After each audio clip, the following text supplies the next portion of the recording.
Siyabingelela, siyathokoza. Sithi amen kwabethunya.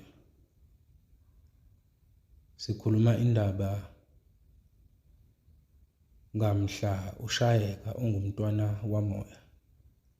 Ngamhla bekushaya noma izinto zikunetha ngale ndlela yokuthi suzufisa nanokufa. Uyashayeka umuntu omoya, ushayeka engakholwa, ushayeka ebezitshela ukuthi ave namandla, ushayeka ezitshela ukuthi ave ethandaza, ave siphezulu isithunya. Uyashayeka etshela ukuthi ave inyanga, uyawuphatha umuthi. Ashayeke efundile, ashayeke engafundile. Umuntu wamoya, umuntu oshayeka kabuhlungu. Masimshaya impilo, ishaya izwele, and futhi ithi ikushaya impilo uqale ukhonjiswe ukuthi uzoshayeka. Kuyenzeka-ke ube umuntu ophila in denial ngokuthi kunalento engaphakathi esiphila nayo ekuthiwa i-ego, ukuzikhukhumeza ukuthi cha, into enjengalezi asoze zenzeka kumina, noma into enjena angeke nje izifinyelele kumina. Ukushayeka komuntu wamoya ku-based ekukhuleni. Uyabona, ushawa ngalesi sikhathi lesi futhi usuzibona ukuthi cha ngempela angeke usathinteka manje na indlela osuhambe ngayo. Ushawe ngalesikhathi usunama-plans amakhulu, ubusuthi hhayi-ke yabona-ke manje njengoba izinto zihamba kahle kanje, ngizoqala ngalokhu, ngenze lokhu, ngize ngalokhu, ngize ngalokhu, ngize ngalokhu. Qhamuka umoya usukushintsha, uzokuginqa phansi ukuginqela ukuthi sike safika isikhathi sobumnandi, sike safika isikhathi sokudla, sike safika isikhathi sothando, sike safika isikhathi sezinto ezinhle. Manje-ke sekufika isikhathi sokushayeka, and ukushayeka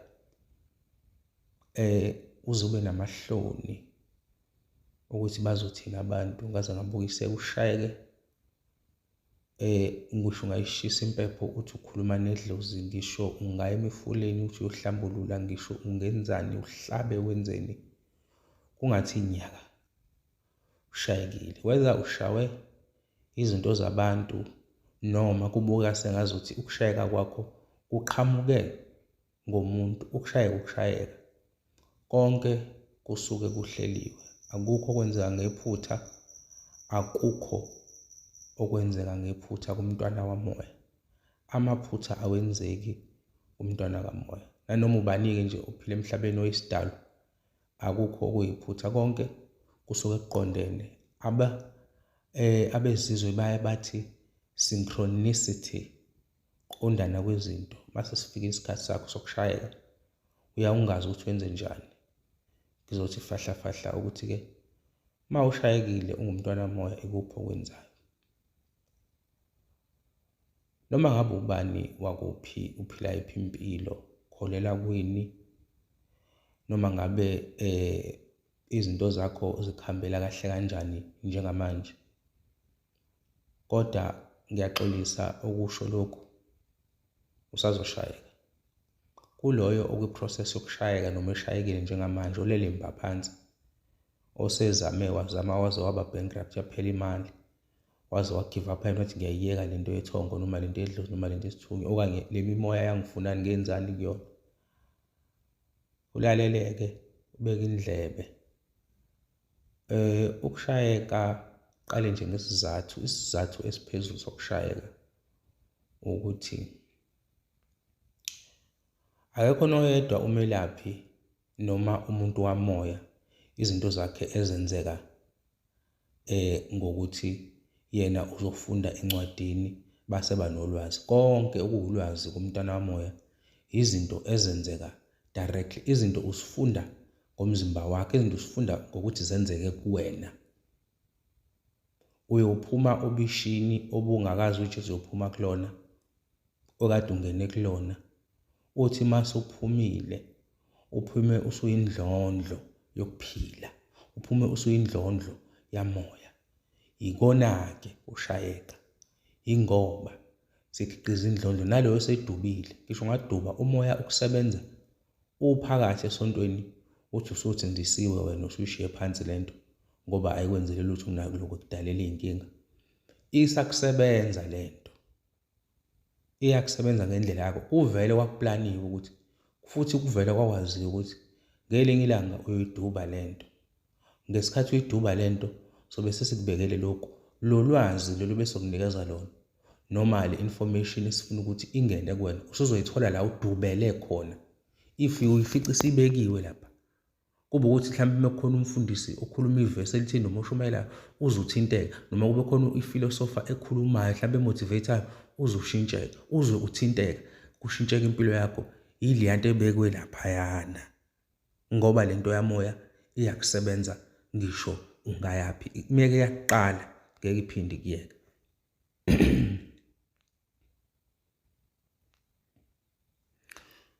Uma ushayekile, iphutha lokuqala ekumele ungalenzi ukuthi utatazele ukuthi ufuna ukuthi uzisize ngokukhulu ukushesha. Ukutatazela kwenza ukuthi wenze ama-mistake amaningi azoholela ekutheni ukushayeka kwakho kwempilo kuphinde kube ney'ngqinambi eziedekile. Uyabona ukuthi ikhonto esishintshile, uyabona ukuthi uyaphansi la uyakhona. Ungatatazeli. Ethi mangabe usubona ukuthi kwenzakaleni, iba nendlela yokuthi ucommunicate nezidalwa. Ma ucommunicate nezidalwa zakho, ukhuleka ngendlela efanele, ucela izidalwa zikucelele enkosini ukuthi mazikhanyise zikutshele ukuthi lesi simo esifikayo singani. Ziyofika iy'mpendulo ezingiyokwazi ukuzibona ezingeke uzibone ngoba ngeke wazi yonke into. Isikhathi esiningi abantu abaphezulu abakhulumi ngamazwi kepha bakhuluma ngey'thombe nangamasayini, nangezinye izinto ey'ningi, nangezilwanyana, nangamaphupho okujwayelekile okukhomona. Nawona lawo maphupho ayofika ungawazi ukuthi asho ukuthini. Uyohamba uye kubantu ofuna iy'ncazelo bakunike into engakugculisi. Kepha kuloyo ohlalayo mangabe secelile impendulo, wahlala wangatatazeli, umoya uyazisebenzela ukuthi ukukhiphe obishini. Inqobo nje muzokwenza isiqiniseko sokuthi awutatazeli isemzimbeni kanye nasekhanda. Ukutatazela kwasekhanda ukucabanga kuze kudlulele, ucabanga usizi obhekene nalo njengoba usuwa noma usuwile. Ungacabangi ukuze kweqe ngoba umoya kumuntu wamoya uyazisebenza. Usukhulumile wena, ungajahike ukuthi fanele uthole iy'mpendulo nokuthi fanele usheshe ulungiseke.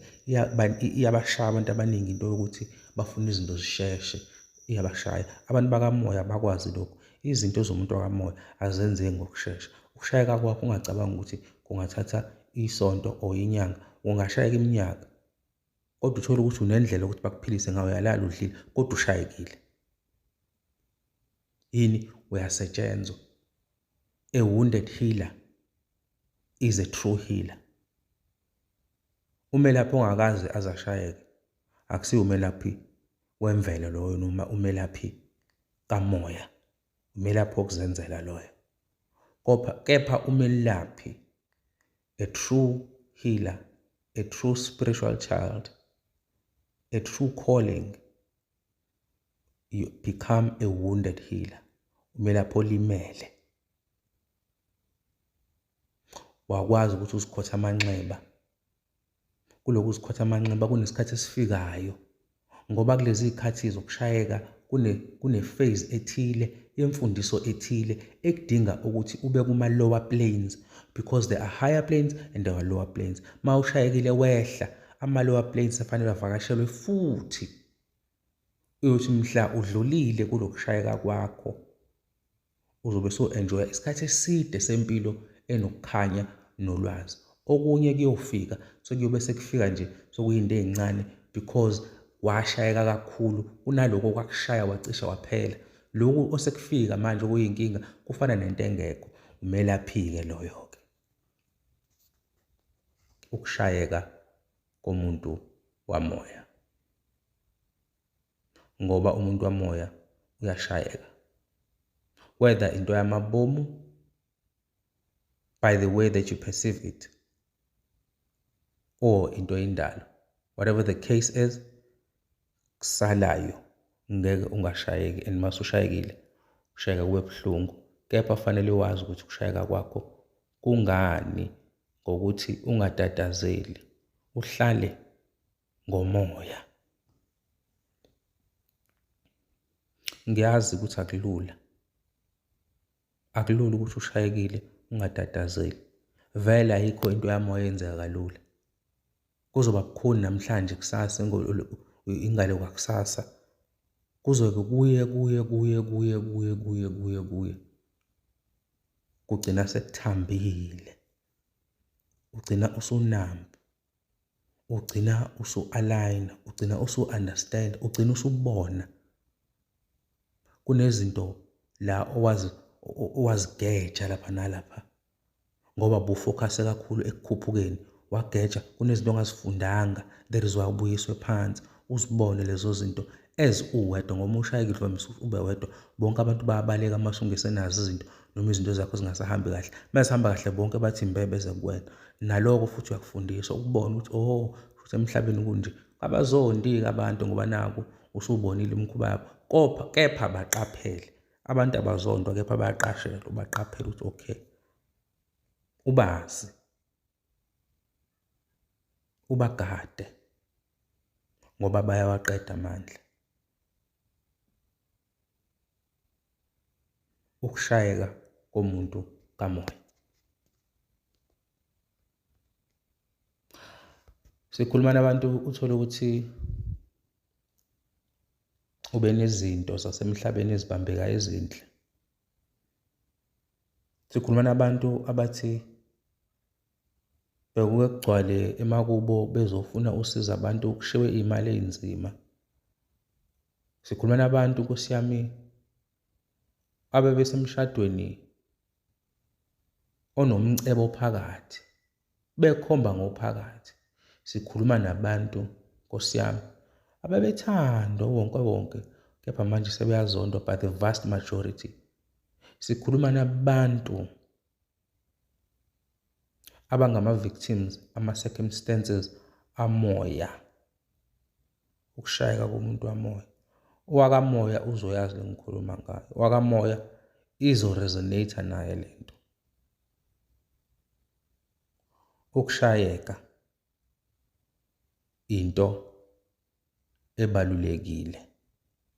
Ukushayeka as much as kubuhlungu, kubaluleke ngayona ndlela, ngoba soze wabumelaphi ungakazi ushayeke. Kambe sithunywa Sangoma Daily, siyabonga kakhulu kulabo abafuna ukuhlola online. Kuyenzeka futhi kahle kakhulu. Khona inamba ye-WhatsApp hayo 0619254942, 0619254942. Uma ubingelela WhatsApp uyasho ukuthi Ameni mkhulu, inamba yakho ngiyithathe noma ngiyithole ku-YouTube. Ngizobe sengiya-run-a through i-process yokuthi-ke sihlola kanjani nokuthi umnikele imalini, nokuthi-ke kulabo abafisa ukuyohlambulula. Kunabantu uthola ukuthi bayasaba amanzi, abaningi amoya. Into zabo zibanjwe ukuthi nje baye emanzini ngoba amanzi awu-key. Amanzi ngiyawazi, amanzi ngiyawahamba. Bangangithinta ayokuningi-ke sesiyokukhuluma khona. Siyabonga.